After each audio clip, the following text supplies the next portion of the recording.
اعوذ باللہ السمیع العلیم من الشیطان الرجیم بسم اللہ الرحمن الرحیم الحمد للہ رب العالمین الصلاۃ والسلام علی رسول الکریم ابی القاسم محمد وعلی آلہ الطیبین الطاہرین المعصومین اما بعد فقد قال الصادق علیہ السلام وَإِذَا وَجَهْتَ الْمَيِّتَ لِلْقِبْلَةِ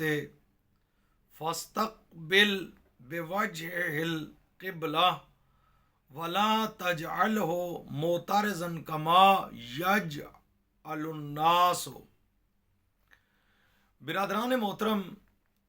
حضرت امام جعفر صادق علیہ السلام کا ایک فرمان پیش نظر ہے۔ اہل سنت کی جانب سے یہ اعتراض کیا جاتا ہے مذہب اہل بیت سے تعلق رکھنے والے افراد پر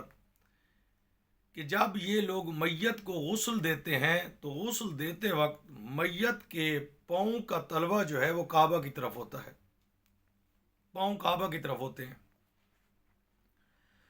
تو برادران اسی بات کو اولاً حدیث کی روشنی میں ملاحظہ کرتے ہیں، اور مختصر سا جواب میں آپ کو دینا چاہتا ہوں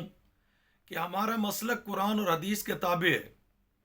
جو قرآن کہتا ہے اسی کے مطابق ہم عمل پیرا ہوتے ہیں، اور جو حدیث کہتی ہے نا اسی حدیث کے مطابق ہم عمل کرتے ہیں۔ تو برادران محترم، اس حدیث کے اندر آپ نے خود الفاظ کو ملاحظہ کیا ہے کہ حضرت نے کیا فرمایا، اذا وجہت المیت للقبلۃ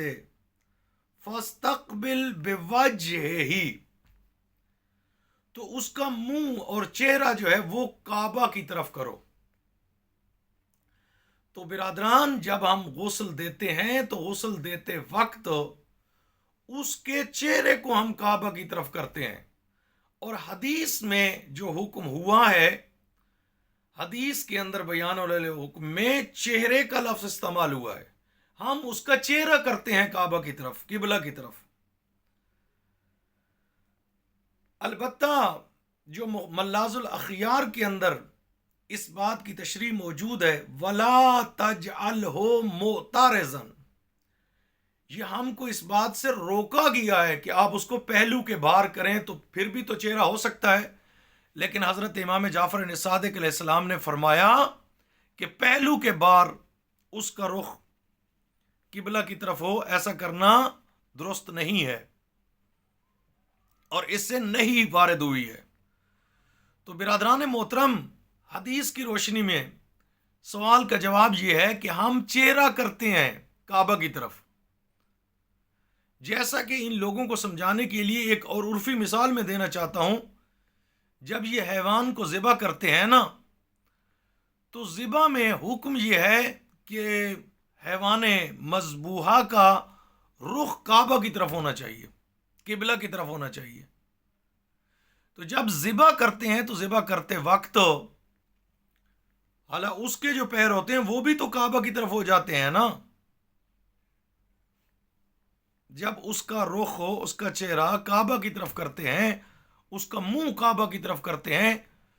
تو اس کا رخ بھی تو، اس کے پاؤں بھی تو کعبہ کی طرف ہو جاتے ہیں۔ تو لہٰذا وہاں پر مقصود اس کے پیر کرنا نہیں ہوتے ہیں حیوان کے، مقصود یہ ہوتا ہے کہ اس کا چہرہ کیا جاتا ہے۔ تو اسی طرح جب ہم لوگ میت کو غسل دیتے ہیں تو غسل دیتے وقت ہمارا مقصد اس کا رخ، اس کا چہرہ یہ کعبہ کی طرف کرنا مقصود ہوتا ہے۔ اور اسی مطلب پر ایک حدیث میں نے کتاب الوسائل سے آپ لوگوں کی خدمت میں تلاوت کی ہے، ہم حکم امام کے تابع ہیں، اور اس کے علاوہ بھی اس مطلب پر کافی احادیث ہیں، لہٰذا سوال حاضہ کا جواب حدیث کی روشنی میں اتنا ہی کافی سمجھتا ہوں۔ وصلی اللہ علی محمد وآلہ اجمعین۔